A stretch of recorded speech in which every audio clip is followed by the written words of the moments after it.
study, and play come together on a Windows 11 PC. And for a limited time, college students get The best of both worlds. Get the Unreal College Deal. Everything you need to study and play with select Windows 11 PCs. Eligible students get a year of Microsoft 365 Premium and a year of Xbox Game Pass Ultimate with a custom color Xbox wireless controller. Learn more at windows.com/student offer. While supplies last. Ends June 30th. Terms at aka.ms/collegepc.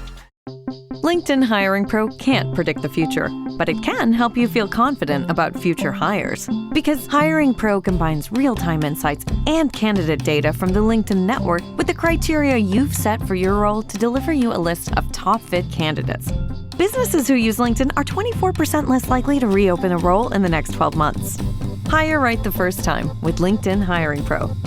Post a free job today at linkedin.com/quality. Send Help is now streaming on Hulu and Hulu on Disney+. We're somewhere in the Gulf of Thailand. Getting us out of here should be your focus. I'm your boss. You work for me. We're not in the office anymore. It's bold, relentless, and endlessly rewatchable. Discover why critics give it 93% on Rotten Tomatoes. You're so fired. Oh, am I?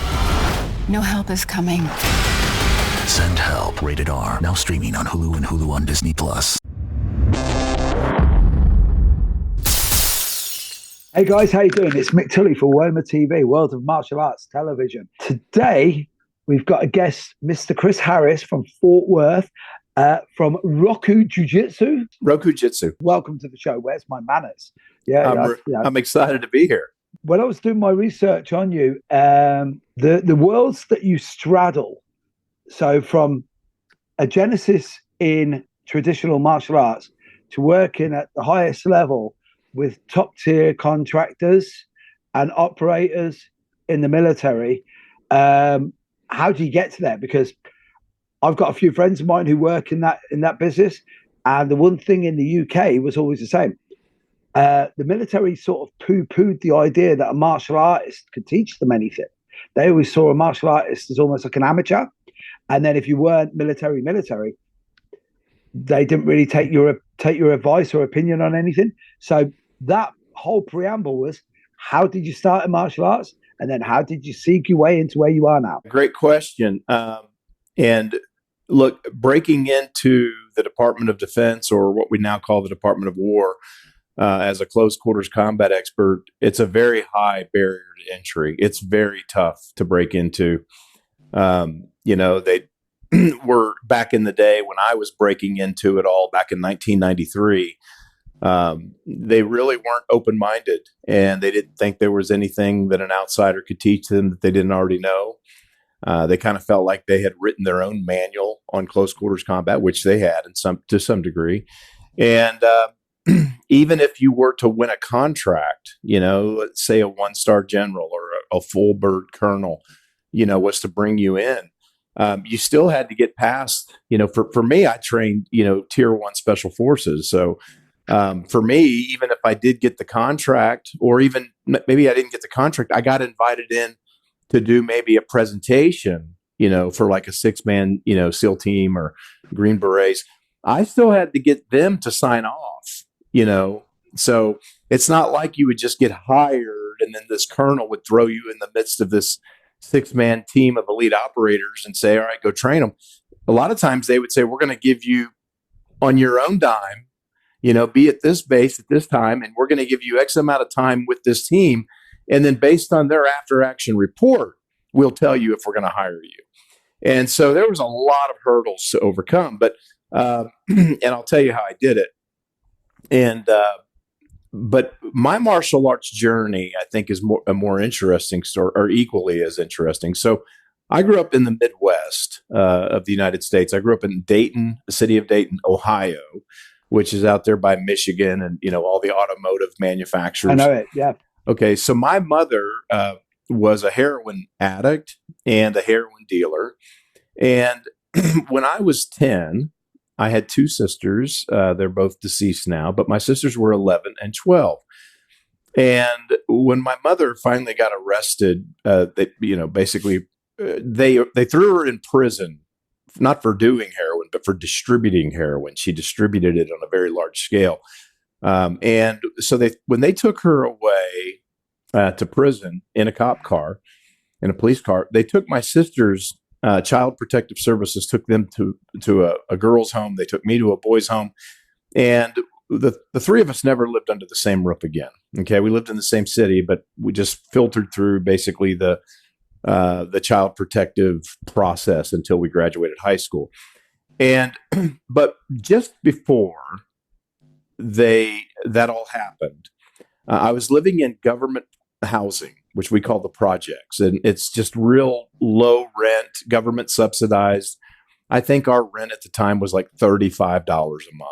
And so, wow. But we, it's where the poor people live, right? And you get free cheese and free bread and free bologna, right? And, but just before all of that happened, this beautiful miracle happened in my life. Very close, like walking distance of the projects that I lived in was a church. And I don't even know what the denomination of the church was. That's not an important part of the story.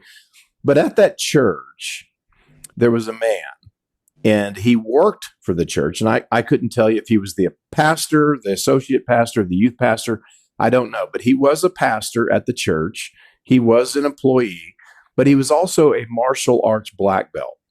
And he realized that one thing that all of us boys living in the government housing there, one of the things that we all shared, like our common denominator, was none of us had father figures. And so what he did was he came periodically to the projects to teach us martial arts. And he wasn't really trying to teach us martial arts. He was trying to teach us things like self-discipline, self-worth, self-value, self-respect, work ethic. And he was going to do it through something he knew we wanted, which we all wanted to be a badass. And he knew that.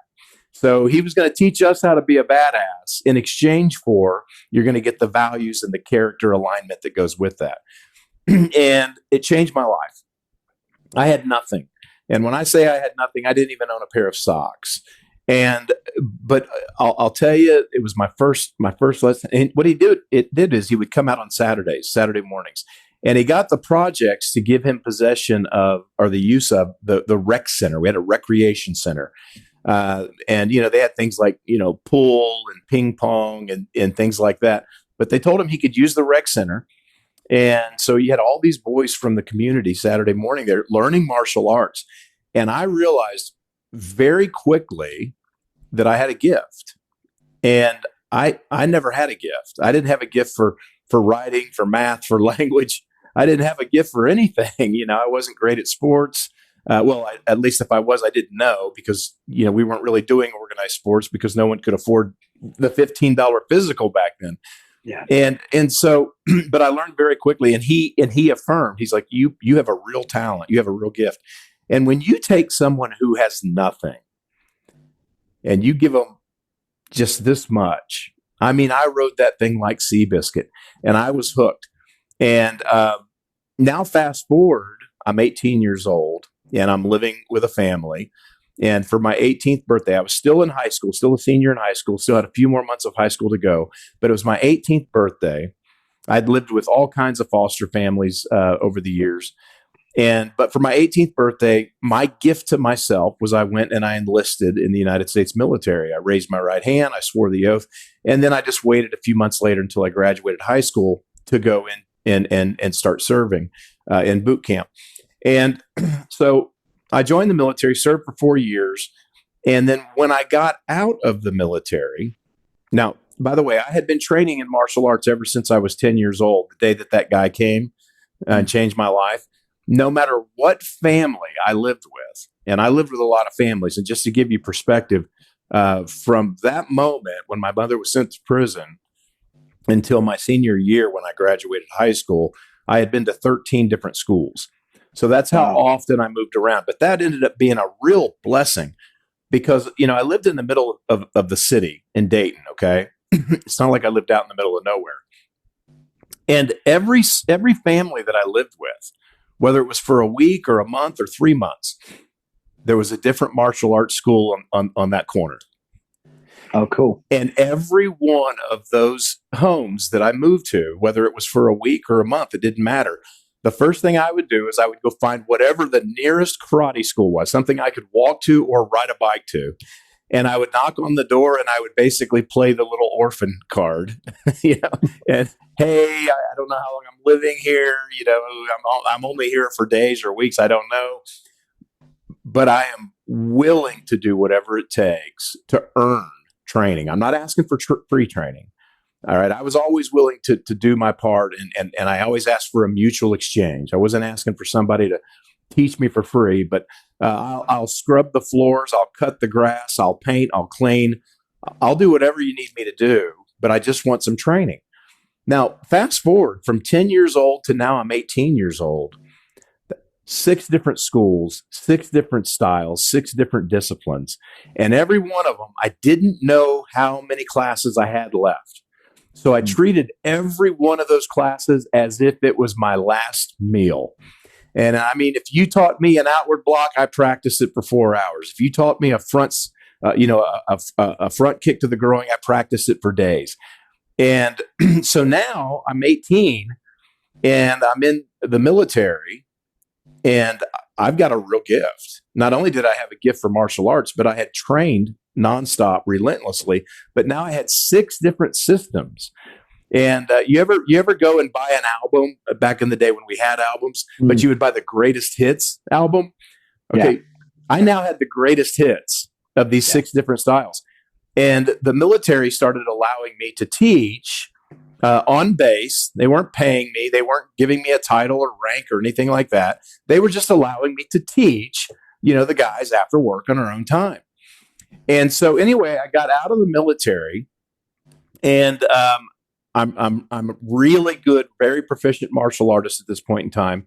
And I ended up getting involved with a private contractor who had gotten a big contract with the Department of Defense, with the intelligence community, actually. And what happened is they had a lot of these special forces guys that were coming out of the military. And this private contractor, and if I mentioned who they are, you would know who they were immediately, but think back into the 90s. They were immediately hiring these Green Berets, Rangers, SEAL Team 6, Delta guys, MARSOC from the Marines. They were immediately hiring them. These guys that were making $50,000 a year, if that, are now all of a sudden making $150,000 a year. Yeah. And we're going to basically, and so anyway, I started off by training these guys that were getting out of the military, but about to be sent overseas to do contract work. And that was my entry into training these guys, but I still wasn't getting hired by the military. I was being hired by a private contractor, all right, who had the contract. So I really wanted to get in front of the military directly, not through this private contractor who was probably taking 70% of the profits. Like, I don't know I knew what they were paying me. I don't know what they were charging for me, right? And I wanted to kind of get closer to the source. And so I remember having a conversation with a colonel, a military colonel, and I was just begging and pleading. I'm like, take a look at the system that I've created. It's a combination of these 6 different systems. Started learning them, when I was 10 years old, and I've put together this really cool, it's different, it's unique. And he said, stop wasting my time. He said, how many, because look, when with the military, if you want to go in to the military and start teaching as a civilian, I don't care how many people you call, how many people you talk to, email, it doesn't matter. It's always going to lead back to the same guy. You got to get so-and-so. If so-and-so says, because he's the one who basically determines what system we train in worldwide for all the branches. And so all roads kept leading back to this one colonel. There was no way around him. And finally, I think I just wore him out. And he said, I tell you what, he said, if you can solve 3 assumptions, he said, I'll give you some time with my team. All right, my executive team, and I'll let you give a demonstration to them, and they will determine whether or not they think we want to move forward with you and your system. And I said, all right, what's the 3 assumptions? He said, assumption number 1, I want you to create a curriculum that assumes that they have never had this kind of training before in their life. Okay. Assumption number 2, I want you to assume that after you're done training them, they will never have this kind of training again for the rest of their life. And then assumption number 3, I want you to assume that when you're done training them, they will never practice, not for one moment, anything that you taught them. So they've never done it before, they'll never do it again, and they won't practice it. And he said, if you can tell me that you've created a curriculum for training someone in close quarters combat that meets those 3 assumptions, he said, you get a hold of my assistant here, and I guarantee you a live audience with the right people. And I was like, oh my gosh. All right, now before I go any further in the story, I want to stop and see if you have any questions, because this is where it gets interesting. So my two questions are this. First of all, was there a battery of techniques that you were teaching, or was mindset and awareness more of an important aspect as well? I know there's 2 questions there. No, so the mindset piece, which that's where I ended up making my money. Okay, I didn't make money teaching close quarters combat. I had good years. I did it for 25 years, and I had a decent living. But I wanted to make more money. Okay. And we all know that if you're going to be a career close quarters combat instructor, there's really a ceiling on how much money you're going to earn. And I had grown up in poverty, and I had just made like a soul binding tie. I was not going to die in poverty. And so I'm very passionate about martial arts, love it. To this day, like my favorite things to talk about are martial arts and my wife. Just it's a passion, it's a love. And, but I also realized I was never going to become financially independent doing it. And even teaching the military. And I, when I started getting my military contracts, I was twice as expensive as the number 2 and number 3 competitor who were bidding for the same contract, and I would still win.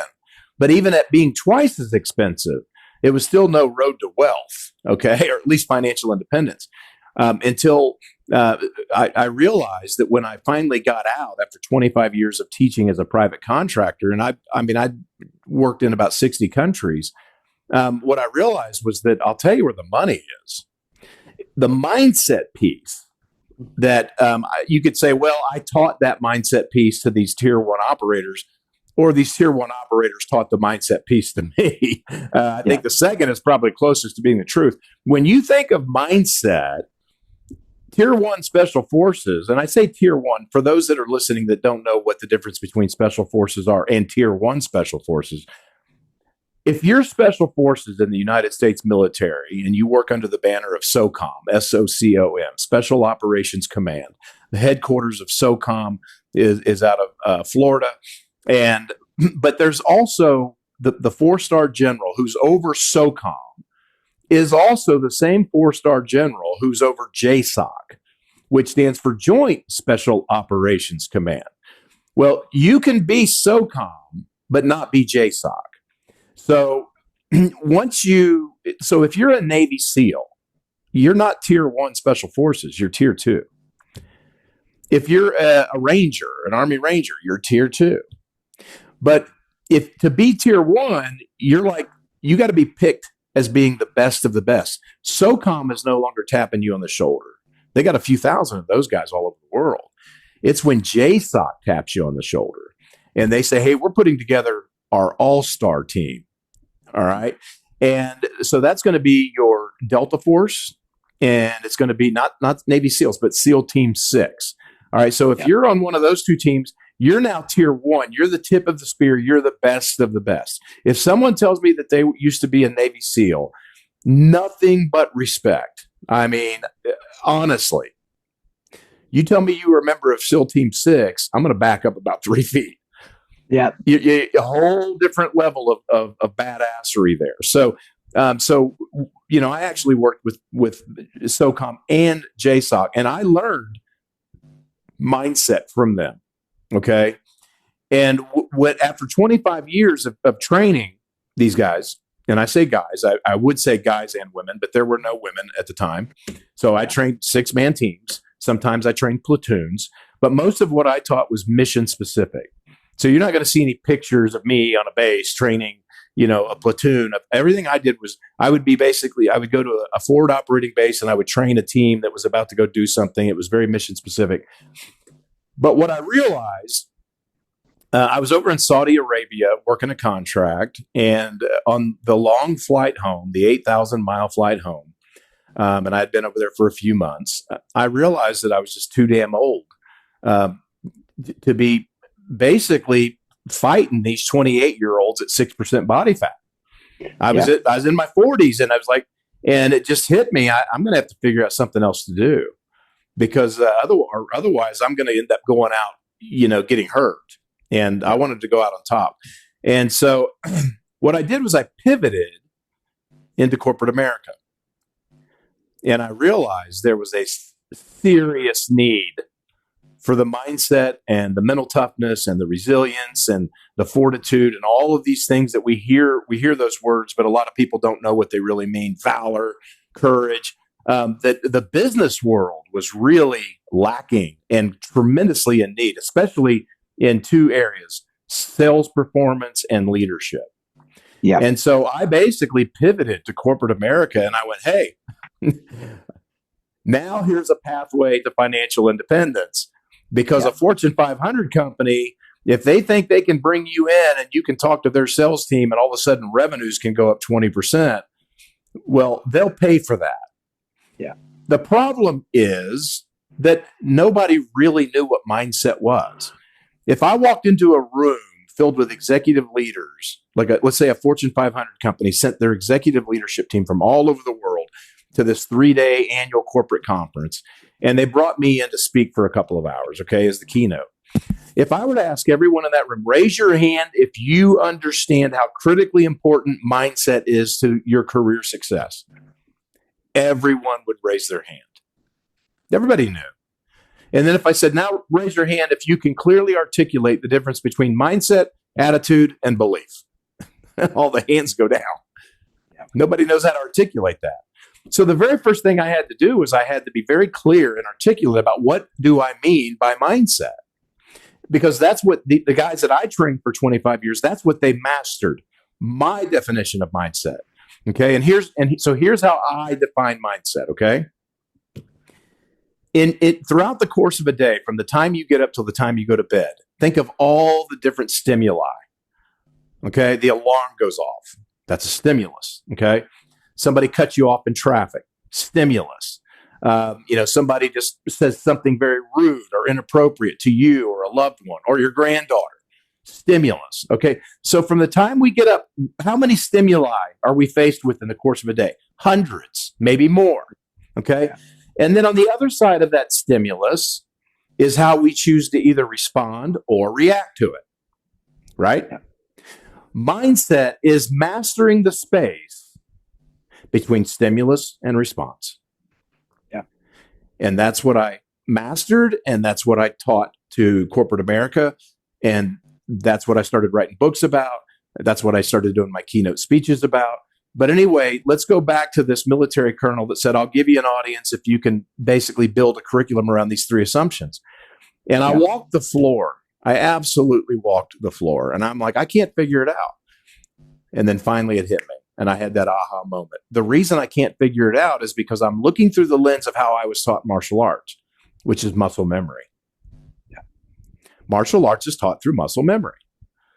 And if you bring muscle memory into the picture, I can't walk into a room of 6 Navy SEALs and say, I'm going to make the assumption you've never had any martial arts training.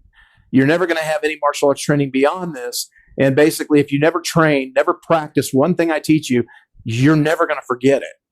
Well, you can't do that with muscle memory. That's not how muscle memory works. Muscle memory takes a lot of repetition, right?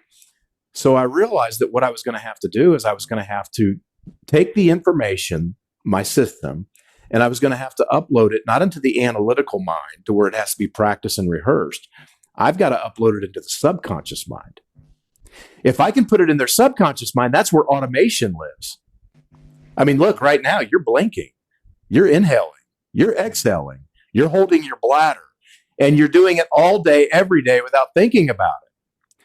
I had to take my system, which I've had to very streamline and condense and compile to basically 12. If you think about a hand-to-hand fisticuffs, we think there's all these countless, numerous ways that a person can attack you. There's not. I boiled it down to 12. There's 12 stimuli. If someone's got bare hands and it's only one attacker, there's 12. Okay. They can throw a straight, they can throw a hook, they can throw an uppercut, they can push you, they can choke you, they can grab you, they can tackle you, they can try to control and restrain, joint manipulation. There's 12. And so what I did was I created one new stimulus to reaction package. So for this one, this is going to be the automatic instinctive reaction that we are going to put into your subconscious mind. Basically, I'm going to brainwash you. I'm going to upload the response and or reaction to the only 12 ways somebody can actually hurt you with their bare hands. I'm going to upload the response or reaction to that stimulus. And I'm going to upload it into your central nervous system. We're going to put it down into your subconscious. That means the first time I show it to you, you got it. And if you never practice it again, you'll never lose it. The only way you'll ever lose that reaction or response, that automatic, it's called a reflex arc. When something becomes an involuntary instinctive reaction, it's now called a reflex arc. Basically, your central nervous system says, hey, you stand over there, I got this. Okay? And so the entire military combatives program is built around a premise called the OODA loop. OODA. And it stands for observe, orientate, decide, and act. So what I did was I come in, I say, hey, I'm going to gut the middle two letters. We're just going to go from observe to act. I'm going to get rid of your need to orientate and decide. And now the trick was this. It all made sense on paper. But Chris, how in the hell do you teach somebody a block or a kick or a strike or a takedown or joint manipulation? Or how do you teach them that in a matter of a few minutes to where it's now in their subconscious mind forever? So my question to you is to upload that into somebody's system, especially with military level, like tier 1 operators, tier 2 operators. How do you create a scenario that could stress them out or get them to that, that heightened emotive state? Is that how you got them to get this? Yeah. So first of all, you have to understand how the subconscious mind works.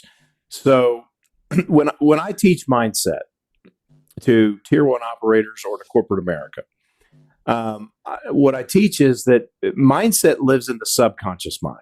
It doesn't live in the conscious mind. Only about 5% of what goes on in our mind and our thoughts and our actions and responses and all of these things, emotions, all of this is happening. Like our conscious mind is really running the show. Okay. So about 5% happens from our subconscious mind is what's running the show. 95% happens from the subconscious. 5% is in the analytical mind. So if you want to basically make something an instinctive automatic reaction that's going to be with you for the rest of your life, and I want to upload it very quickly, I have to put it into your subconscious. Now that's a lot more difficult than we think because we have a mental firewall. And that mental firewall is called your critical faculty. And that critical faculty is a 7-foot-tall, 400-pound, muscle-bound bodyguard. And I call him Critical Carl. And Critical Carl stands at the front door of the subconscious VIP club. Yeah. And he is not accepting fake IDs. Right? So, all of a sudden you're highly motivated, or you got the strong will or determination, or you just went through your NLP course and you got all this positive self-talk. Critical Carl, he's heard it all before. Yeah. And if you want to get past Critical Carl, because he doesn't let anything into the subconscious that he views as a threat. All right. This is why hypnosis has had popularity, because hypnosis basically what it does is it teaches you how to get past Critical Carl, but by bringing you into what's called a theta brainwave. Okay. Yeah. It gets your brainwaves to where, because where you have the greatest access to get past Critical Carl and get in the subconscious is usually just before you go to sleep. Okay. Like you lay down, your intention is to go to sleep. I'm either going to take a long nap or I'm going to go to bed for the night. And just before you go to sleep, you're in theta. And that's where you have the greatest access to the subconscious mind. NLP helps give us access to that. Hypnosis, the state akin to sleep or right after we've woken up. Meditation does. But the problem with all of these things is they're not frequent enough. I mean, how many times are you almost falling asleep, intentionally in the course of a day? A couple times. So these things don't happen enough. Positive self-talk, right? So we got to find something that's frequent enough to where we can get into the subconscious at will without having to do something that's only a couple times a day, because you're never going to make any lasting or meaningful impact. So what I came up with is, so if you took a class of martial artists, regardless of their age or their experience level, their gender, it wouldn't matter. And let's just say you got 10 students in that class. You, within teaching them for a couple of weeks as an instructor who had a high level of self-awareness, you were involved, you were paying attention, you would be able to document pretty quickly the dominant learning style of each of those 10 students. And they're all going to have a dominant learning style, okay? This one, touch, kinesthetic. They have to actually put their hands on it and break the board, right? This one, audible. They just got to hear it. Hey, if somebody ever grabs your throat like that, poke their eye out. Got it, right? Just audible's enough. Some of them visual. You got to show me. Like, hey, show me, coach. Right? There's the thumb in the eye. Okay, got it. So you got the dominant kinesthetic, the audible, the visual, and then there's a fourth learning style. And this is usually going to be people like me, okay, who grew up in a trauma-based environment. All right. I grew up in an environment to where, physical and emotional abuse were just part of the norm. Okay. And so emotional based learners are the ones who will really learn it the quickest, but you got to be very careful, because if you overdo that, you'll run them off. Okay. Go ahead. That's me. Exactly. It's so funny the way you did it, because obviously, as you were talking, I studied the whole VACOG thing, how people get information, through the five senses. And then with me, I was like, it never, ever got me. With me, it was always emotional. I had a really bad upbringing as well. And it's like the onus is always on you. Yeah, it's like you were saying earlier, it made me smile because you were saying about the 4,000 blocks. That was me. And it was like, I remember growing up as a kid, I was like, the only way I can get out of this is I read a lot of American comic books. That's why I love America so much. I love Americana, because even now, it's there's hope, right? Bold growth, bold social experiment. I'm hoping it works, etc. But I looked at it and I was like, Batman. Like, apart from having $1 billion, there was no real difference between him and me. I was just as motivated as Bruce Wayne, because I just did not like the shit life I had. And it was when you were saying about the emotional learner, with me, I always had that, because once I had that feeling, and again, it bypasses, like, because they're primal senses, really, aren't they? All five of the basic senses are primal. But that emotive thing, oh man, when I felt it and it had to happen, it was going to happen. Mm-hmm. I had to say that, because as soon as you said it, it really touched the nerve with me. So how do you create that state then for so many different people? So here's what you do. And I'm now giving away my secret sauce. And I can do that because I don't teach anymore. If this was a little while back in the past, I wouldn't give you my secret sauce because it's what made me special, right? If you want to take techniques and you want to upload them into someone's central nervous system, get them into the hard drive, into the subconscious mind, make them permanent automatic reactions, permanent reflex arcs, what you have to do is you have to take that information and for the example here, we'll use upward block just because we're on a camera. So I want to teach someone an instinctive upward block, and I want to make it part of their central nervous system. Okay. So as I teach you that upward block, and this is a pretty rudimentary, but you'll get it, I have to make sure that all 4 of those dominant learning styles, because all 10 of your students have one of those. Look, all 10 of your students learn all 4 of those ways, but they all have a dominant. And we have to make sure that we're speaking to that student's dominant learning style. All right. And so what we do is as I'm teaching you this upward block, the way I'm going to transfer this information to where it gets into your subconscious is I have to make sure that I teach it to where I'm including all 4 of the learning styles in that transfer of knowledge. So I want you to do what I do here and say what I say, okay? I want you to, first of all, just do what I do. Okay, so there's the visual, right? There's the visual. All right, now I want you to do what I do and say what I say, okay? Upward block. Upward block. All right, now I want you to do what I say, do what I do, say what I say, okay? Upward block. Block it. Upward block. Block it. Block it. Block it. All right, and now I want you to match my intensity. Because in a fight, in an altercation, who determines the speed in which we move? The attacker. If the attacker moves fast, we move fast. If they move slow, we move slow. Does it do us any good to get ahead of the punch by 3 seconds? Does it do us any good to get ahead of the punch, behind the punch by 3 seconds? Our timing must be matched by the speed and the intensity of the attacker, right? That's how we stay in control. We control the distance. We control the space. We don't move faster than them or slower than them. We match their speed and cadence and rhythm. And that's how we own them. Okay? Yeah. So now we're going to do it one more time. All right? We're going to do block the punch. We're going to do the upward block. But this time you're going to match my cadence and rhythm. All right? Are you ready? I'm ready. Block the punch.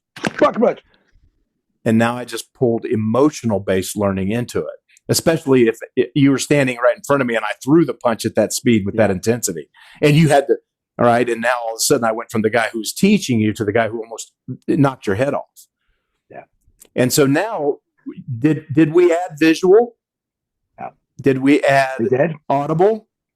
Yes. Did we add the kinesthetic, the touch? And did we add the emotional-based learning? Yeah. Okay. And now when you include all 4 into the transfer of knowledge of a technique, very quickly, within a matter of minutes, I'm now putting stuff in your subconscious because it's how you get critical call out of the way. He lets you through the door and he lets you pass. And now we're into the subconscious.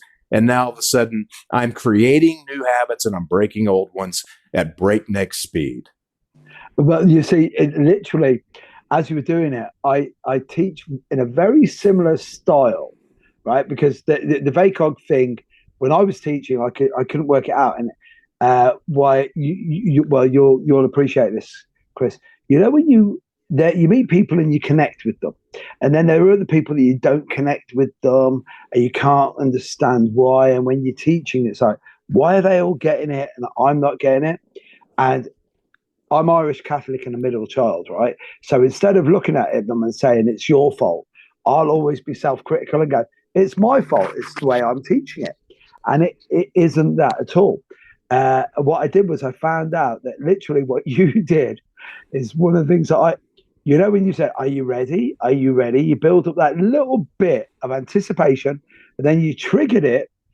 And first of all, what I really dug how you did it, as you did it, I was never going to match your cadence because you're the instigator.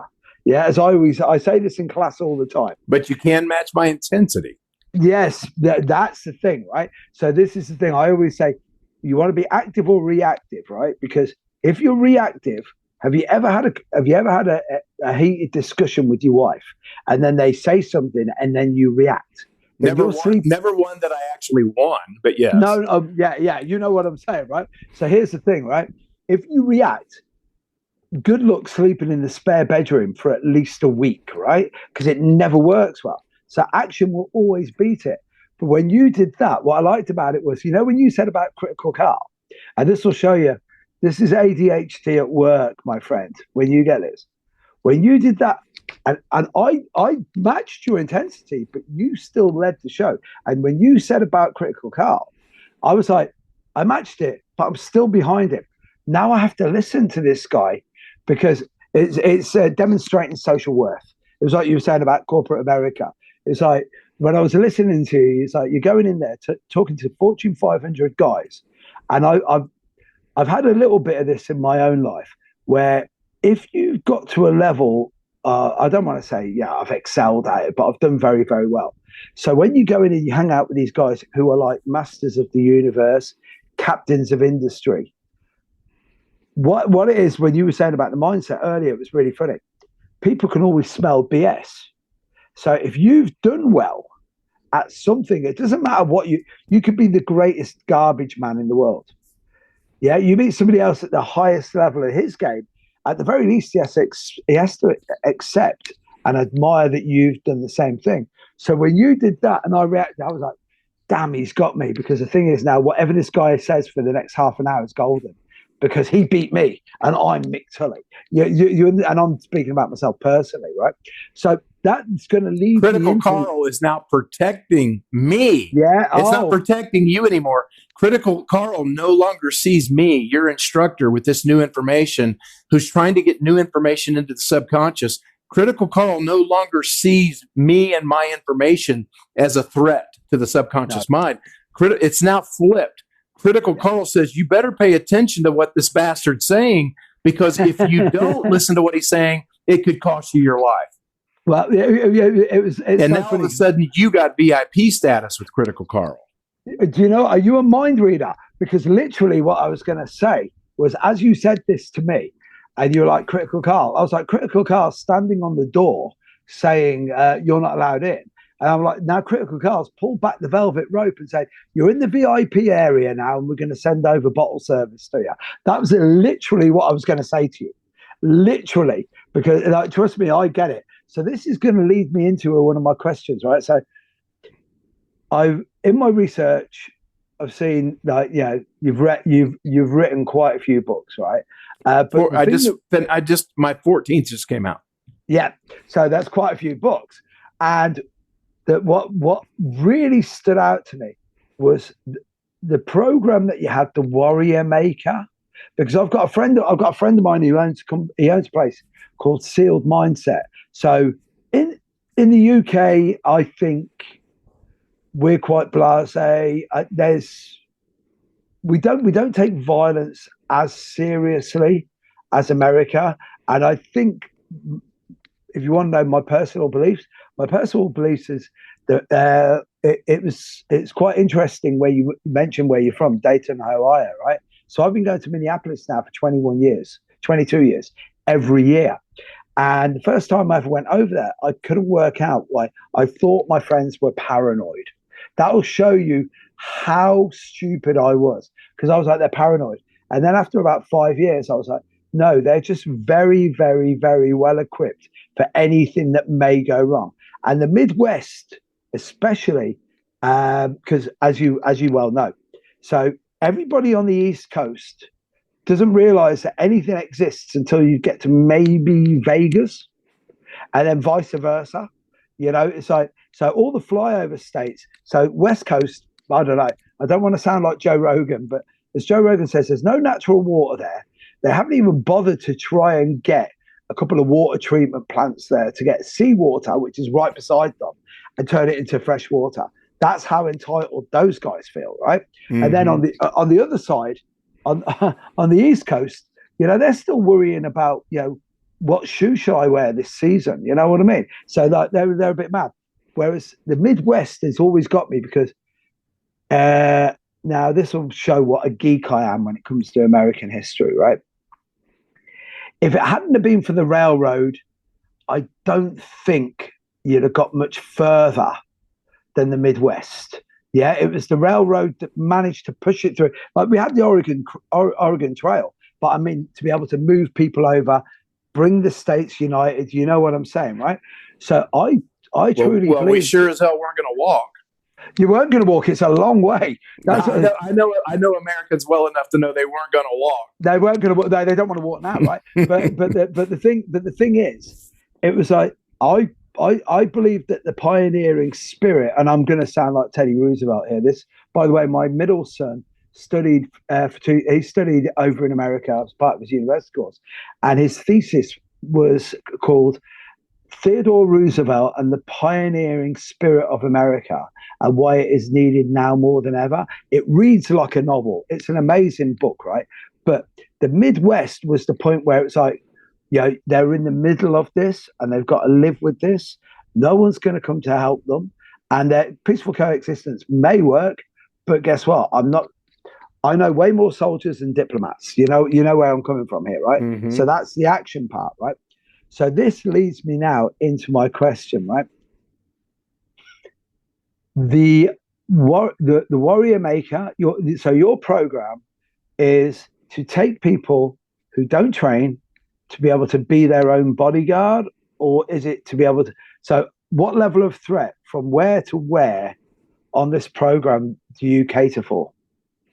Well, I really don't mess too much with the physical side of it now. I've really switched to teaching the mental side of it. And the objective, before was to teach people, it was very simple: protect the innocent, safeguard the helpless, teach people to where no one should ever be able to put their hands on you without your permission. Yeah. Those were my objectives, my desired outcomes. That was the commander's intent back then. Today, completely different. All right, I'm 59 years old and I'm not around, I'm not going out there training a bunch of badasses, but I am teaching people who are badasses here. And my desired outcome now is this. Out of everybody that I meet in the course of a day, a week, a year, it's only ever so few, like just such a small percentage that I meet. And I literally, after I'm done meeting them, talking to them, getting to know them, I could walk away with a smile on my face and saying, that person is living their life to their fullest potential. Yeah. And it's less than 1%. And a lot of the reason is because people don't know how. And another part of the reason is because even if they did know how, they wouldn't do the damn work. All right. Look, every guy I know at 59 years old, all my buddies, and I got a lot of really good buddies, every one of us would love to have a 6-pack. We would all love to have a 6-pack. Yeah. But every one of them, I could email them a PDF, a 2-page PDF on how to get a 6-pack in 1 year. Ain't going to do it. It's just too damn hard. It's not a lack of information. It's not a lack of a map or a lack of a compass. It's just too damn hard. So what I do is I teach people how to become the best version of yourself and to get past the part that's too damn hard. Yeah. Which is your ego. I teach people now, if you're going to be, I'm still the warrior maker, but now I teach people to go to war against your inner rivals that are blocking you, preventing you from becoming the best version of yourself. And really the one that keeps you loop taping in this version of yourself that you're in. You joined the gym on January 2nd and you've quit the gym by Valentine's Day. So, I'm going to teach you how to kick your own ass. Yeah. Well, you said a few things that really resonate with me because in September this year, I got my first degree, hopefully, in Brazilian Jiu-Jitsu, right? So I drank the Kool-Aid. Thank you very much. So, it's good Kool-Aid. Yeah, it's good. It's great Kool-Aid. But like everything in moderation, including moderation, right? So what I did was, through my journey to get my black belt, I lost sight on some of my Kali and my Jeet Kune Do training and time with my wife and my children, which I really look back and as I just said to a friend of mine, not even an hour ago, I was chatting to him on the phone and I said, now forget the choice between training or spending time with my wife. I spend time with my wife because why go do a seminar to learn a sweep that I'm never going to use anyway, right? And I'm 57 years of age. At 57, that drive. This is like because you got me onto something that I really want your opinion on. I got burnt out of Brazilian Jiu-Jitsu because I got my black belt, and everyone's like, "Oh, was it a bit of an anticlimax?" And I went, "No," because I went from being a guy who trained. I was teaching a lot, but then I was teaching loads. And then, first of all, the ego part is, Chris, the same friend I was speaking to earlier, he said, when you're teaching young men how to fight, you're teaching snakes to bite you more effectively because they can already bite you and do a lot of damage. And then there is a paradox behind that because it's like, as you said earlier, That guy. I'm going to push back. That's only true if the person who's teaching you is a snake. Oh yeah, no, yeah. If you were a snake and you were teaching a bunch of kids, then you're teaching snakes how to go out and bite. Yeah. But if you're a man of high character, high value, who puts virtue above all else, your word, your honor, like I'm never going to sell my honor for a few dollars or whatever, and you're a man of integrity and character and all of these things, then guess what? You're teaching boys to become men of character and value. So you're going to replicate whatever the hell you are. Well, you see, this is the thing, right? So now you've really dug deep on this, right? So I got into martial arts to basically not be the scared child that I was. As you said, no one's ever going to beat me up again. And then I know how horrible it is to feel like that. So I'd never want anyone else to be like that. But I also know how great it is. And you'll be able to appreciate this. It's only just hit me recently, the last maybe 2 or 3 years, and this isn't an ego thing, where I could walk into a room and I knew that 95% of the population, if I had to take them out, I'd be able to take them out. And then Guru Danino Santo told me years ago, he said, you're not always going to be this guy, Mike. As I always say, he knew Bruce Lee and he almost gets my name right. He calls me Mike instead of Mick, but I can live with that, right? But it was like he said, he goes, you're not always going to be this guy, Mike. And I was like, really? And he said, yeah. He goes, the greatest opponent you're going to get is you, because it'll be Father Time. And I was like, what? He goes, it's your body that betrays you. And I was like, oh, damn.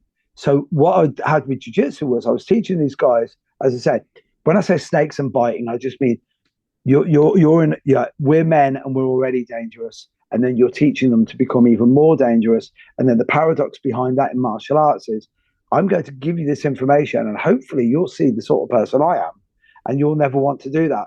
Yeah, I don't want to quote Jordan Peterson, but I'm going to on this, which is when people say he's a good man, he's a nice man. Are you a good man because you're a weak and helpless man and your only way to act is to be good? Yeah, because that's a real paradox, right? Like this is biblical stuff that we're talking about now. It's like, are you a good man because you know that you can do bad things and you choose not to? Yeah, so that was the one. But what I had when you were talking about the mindset thing was I was then in a room full of guys way younger than me, way fitter than me, and I never got into martial arts to go up against athletes. I went into martial arts to go up against tough guys and bullies. And now, especially in the MMA generation now, you know this, Chris, more than anyone. The average guy who doesn't even know anything about martial arts has a half idea what a triangle choke is. He knows what a double leg takedown is. You're from Iowa, man. You know, we're talking Dan Gable country, man. Show me somebody in Dayton who doesn't know how to hit a double leg. You know, because I'll be able to take you down. So you have to work with that. But the mindset bit, so this is my question. And this is very, very selfish on my part, is I'm now coming to the point in my life where I'm going, do I embrace, and I'm gonna quote Toby Keith, God rest his soul, brother, but I'm quoting Toby Keith, right? Do I let the old man in? And do I just accept as I'm getting older that comfort isn't a bad thing, not complacency, or do I still fight it and just, as you were saying, be the best version of a 57-year-old Mick Tully I can be? So over to you. I'd like your insights on that. Well, look, identity is very important. And to think that we have one fixed identity throughout our life is silly. You know, there's a book out there I recently read called Ego is the Enemy. And I don't agree with that. It was a great book, but ego can be the enemy. You know, that's like saying fear is the enemy. Well, fear is also what motivates me to get off my ass and try to do something to change the outcome that's scaring me in the first place. Fear is a great motivator. I mean, fear can also be your counselor. It can also be your jailer. But fear is not the enemy. It can be. But ego is not the enemy. It can be. But look, throughout our life, we are supposed to be evolving. I'm not evolving to the place to where I'm going to try to keep the old man out. I'm evolving to the place to where when it's time for the old man, because that's part of life, death, okay, that when it's time to let him in, that we embrace one another and we enjoy each other's company. I don't want to let him in a day too soon. And I sure as hell don't want to, get the house ready for him and, all of that. But look, when we get out of high school and go to college, there's an identity shift. When we get our first real job, identity shift. We get married, we have kids, identity shift. Our kids grow up and move out and we're empty nesters, another identity shift. We retire, identity shift. We become grandparents, identity shift. And as our identity is changing and shifting, our why should be changing and shifting with it. I don't want to keep the old man out. I just don't want to let him in a day in before it's time for that part of my life. And that part of my life is coming, but it's not here today. I wouldn't say don't let him in. I'd say don't let him in a day earlier than he's expected. Or, if I send him an invitation for Thursday and he shows up on Wednesday, he can stand on the damn curb. I'm not afraid of the old man. I just don't want him to come a day too early. And I'm not going to fight him or wrestle him with him, because that old man contains all the wisdom and all the gratitude and all the lessons from all of those different seasons of my life. Look, the old man, I'm not looking at anything that's broken my heart. I'm fine with, as long as it also improved my vision. I'm to the point in my life, I'm not wasting my time on bruises anymore. Yeah. I'm looking for tattoos. Now that it's so profound, because as you were saying it, I'm like, I have these moments. I go out and I've got too much information, but I've got to share it with you, right? So I've got this dog. So years and years ago, I had a boxer dog, Chester, who literally looked like me. He was like, once in your lifetime, you get this dog and you're like, we're soulmates, right? And he was cool. And I loved him. And it breaks my heart that I don't have him anymore. And I hope he's in doggy heaven, because he was a great, great friend. And now I've got a dog, and she's a Puggalea. And it's my wife's dog. So I don't know if you know what a Puggalea is, but it's half a pug and half a King Charles Spaniel. So whenever you see this, like my dog, if my dog had opposable thumbs, it would jump into the bath with the toaster. It always looks like it's trying to end its own life. It looks like she always looks miserable. She isn't miserable. She just can't help how she looks. That's it. You look at her and you're like, I'm like, stop listening to Adele. It's like she's listening to an Adele album on loop, right? On breakup and stuff. So of course, what it is, when I go out and walk with her, I get that because I've got a face for radio, so I get that. Yeah, but hey, Chris, this will link this all together, right? So, when I go out walking with my dog, I have these moments of clarity where So this morning I'm out there and I'm walking. I'm wearing a pair of jiu-jitsu pants, I went training last night and I ran out the door and I just put on a pair of jiu-jitsu pants, and then wearing a pair of Skechers. So as I always say, like I'm at that age now, Chris, where I buy shoes that Rosie O'Donnell would wear. So I wear shoes that middle-aged lesbians would wear, right? So I'm there, but I have these moments of clarity where I'm walking around. And I was walking around today and I thought to myself, if I drove past me now 25 years ago, I'd be like, what a loser this guy is, right? And we're like, I'm gonna age and date our podcast here. And it's like it's Friday the 8th, right? Friday the 8th of May. And I'm not at work on a Friday because I don't have to go to work anymore if I don't want to. And I'm out and I'm walking the dog before I get to spend the whole day with my granddaughter. And I had this moment where I was like, you really still care about what people think, Mick, like how you're dressed, what you're doing. And I'm like, I'm going to have a blessed day today. I'm going to do all of this, and then I'm going to go and have a podcast with, I now find, one of the coolest guys that we've had a podcast with.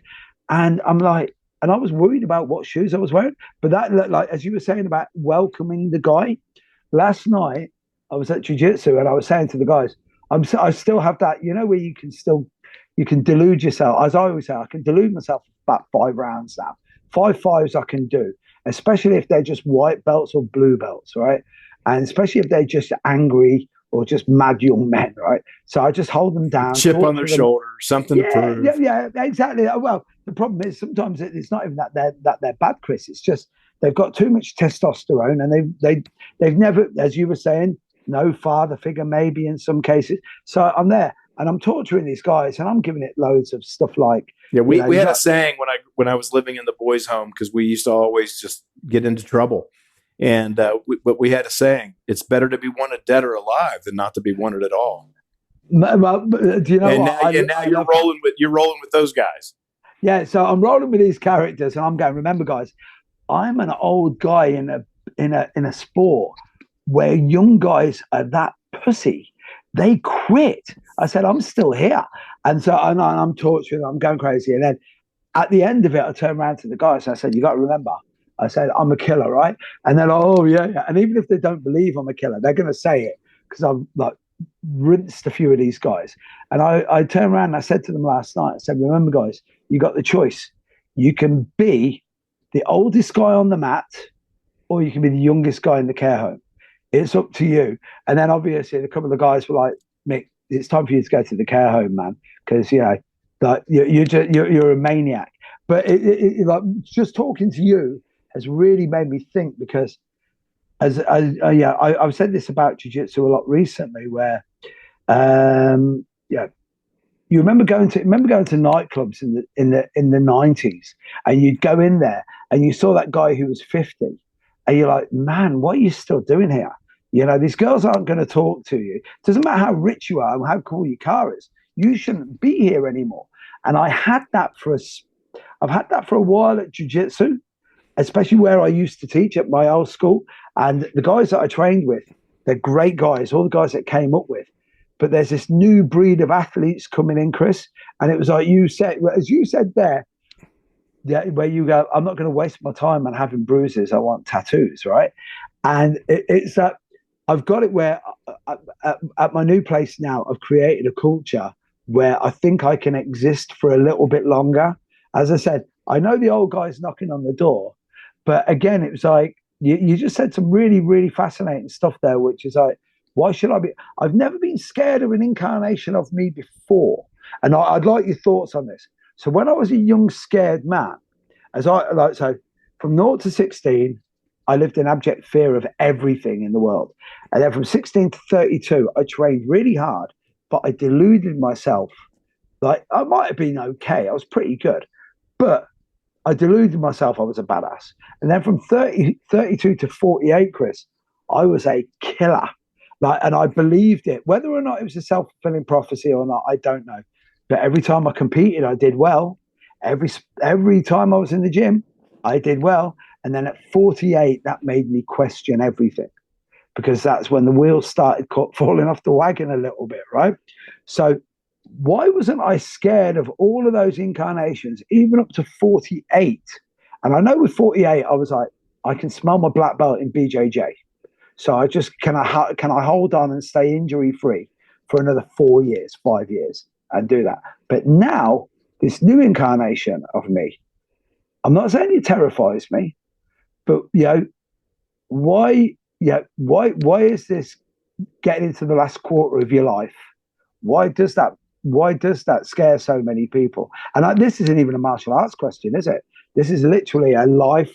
Two guys. Well, it's the burden. It's the burden that most martial artists, at least lifetime martial artists, or ones who have really achieved something significant, ones who actually started off with the goal of getting their black belt and stayed and got their black belt, ones who went out and fought professionally, even if they never really won a trophy, but they just fought professionally. But anyone who really was a passionate, lifelong learner of the martial arts, we kind of have this. Let's just say there's some common denominators that we all share. All right. Most of us anyway.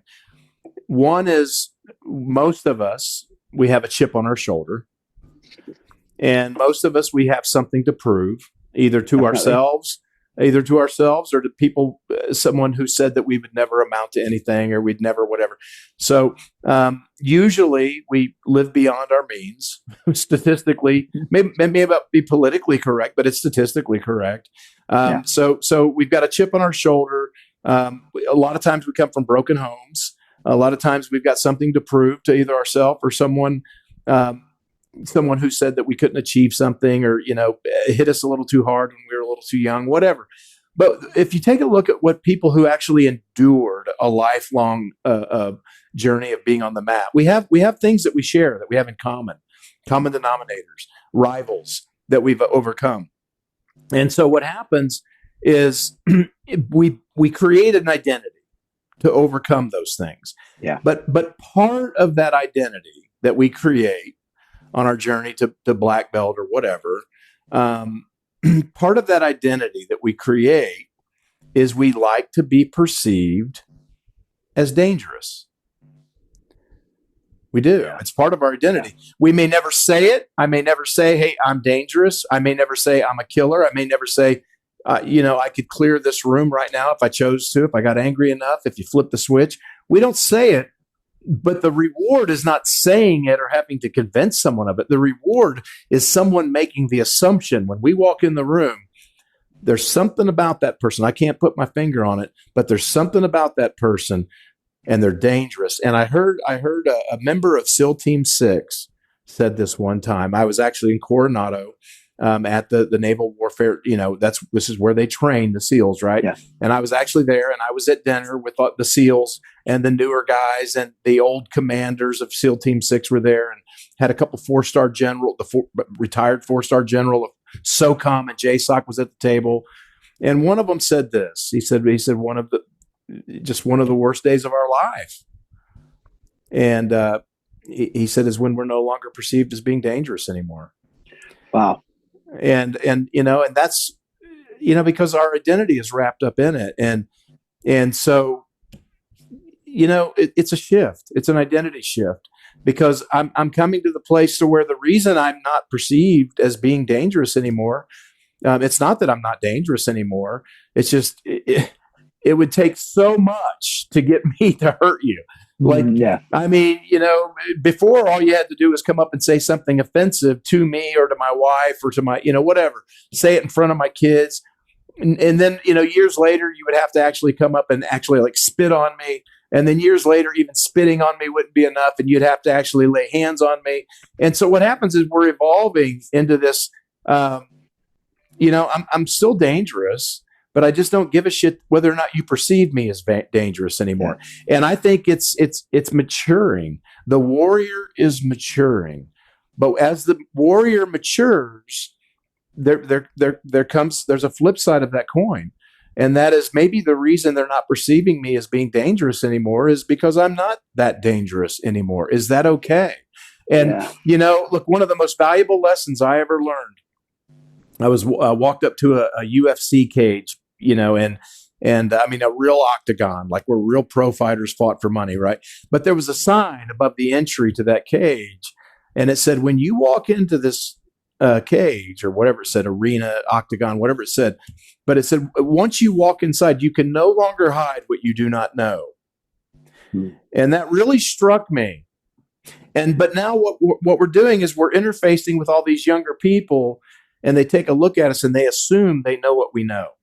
They assume they know what we know, and they're not afraid to open up the gate and walk into our cage. And it's disrespectful, and some of it hurts our pride a little bit. It hurts our ego a little bit. But you just get to the place you're like, who cares, man? I had my ride, and it was fantastic. It was awesome, and now it's somebody else's turn. Let them have a turn. And I'm not. Look, I'm going to throw down the rope. And I'm going to cheer as you go hand over hand. I'm going to cheer, and I'm going to hold that rope steady, and I'm going to encourage you every step, every hand over hand.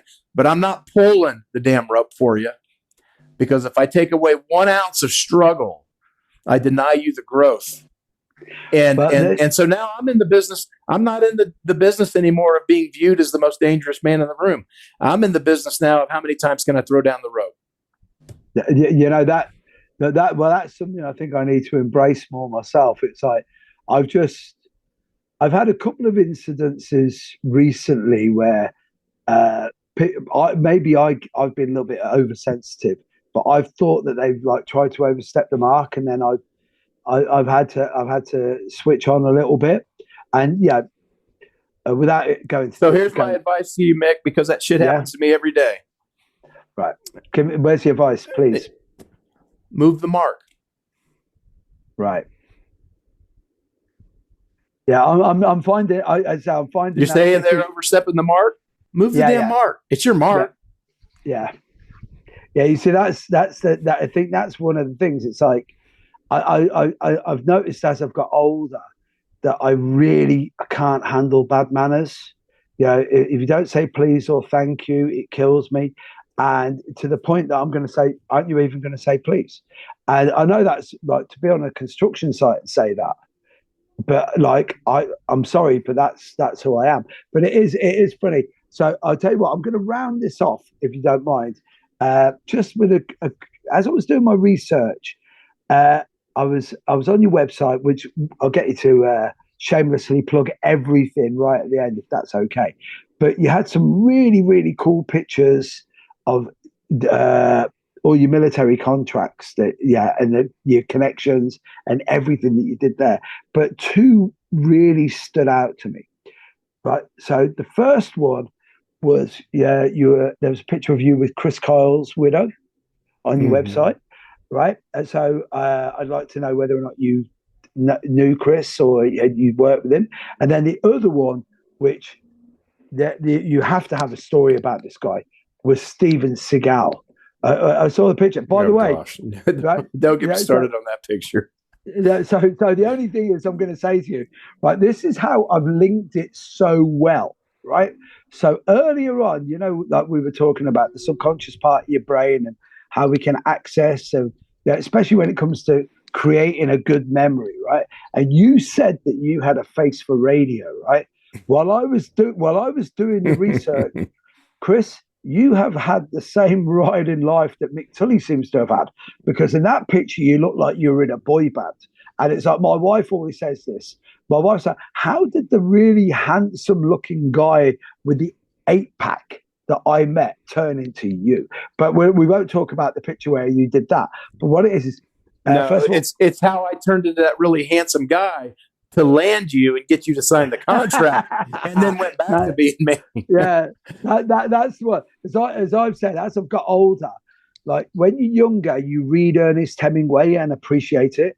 When you get older, you read Ernest Hemingway and understand Ernest Hemingway. Like Hemingway came out with that great line, didn't he? He said it takes 2 years to learn how to speak as a human. He goes, in my experience, it looks like most people need 58 years to learn how to listen. But the Steven Seagal, I'm going to give your listeners, because look, I teach listening. You can't teach someone mindset without teaching them listening skills. And I'll give you a lesson in listening real quick. All right.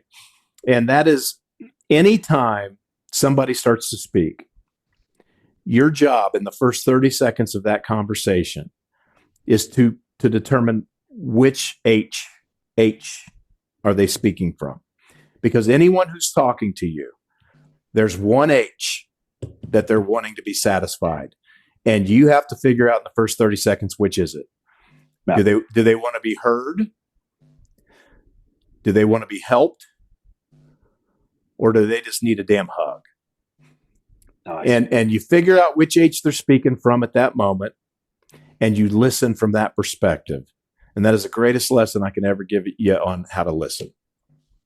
Now that is profound. And you know what? I think that's probably a good place to wrap this up, because the Steven Seagal story, I know for a fact, is going to end up being some sort of there'll be some court case coming, because that guy, one day they will make a movie of his life. Like, we'll sign off on this, right? Myself and Will, we were going to go to Russia and interview him, Steven Seagal.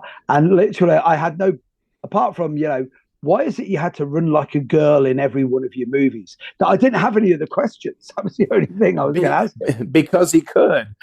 That's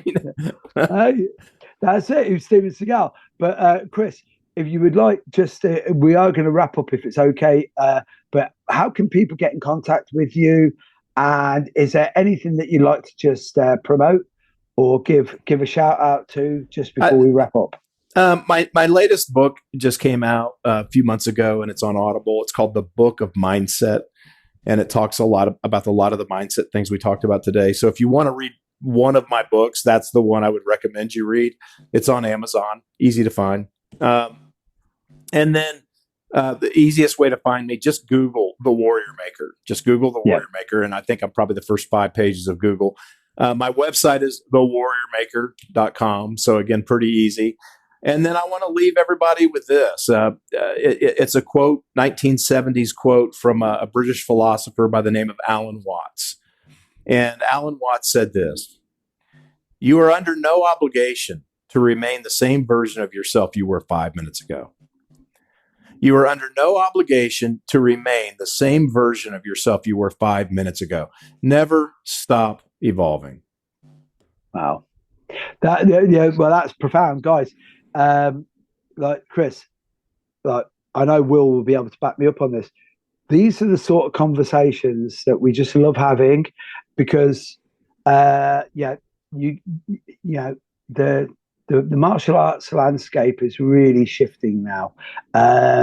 It's now become a sport, and again, we were talking about the old guy thing. Some of the stuff you used to be able to do to protect yourself, you're going to end up in jail now, at the very least. And everything's changed. And so Mick, let it shift.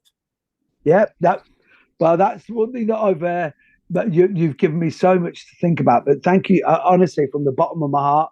Thank you. It's been great. It's just been an absolute joy talking to you. And I really mean that. Thank you very much. All right. Godspeed, gentlemen.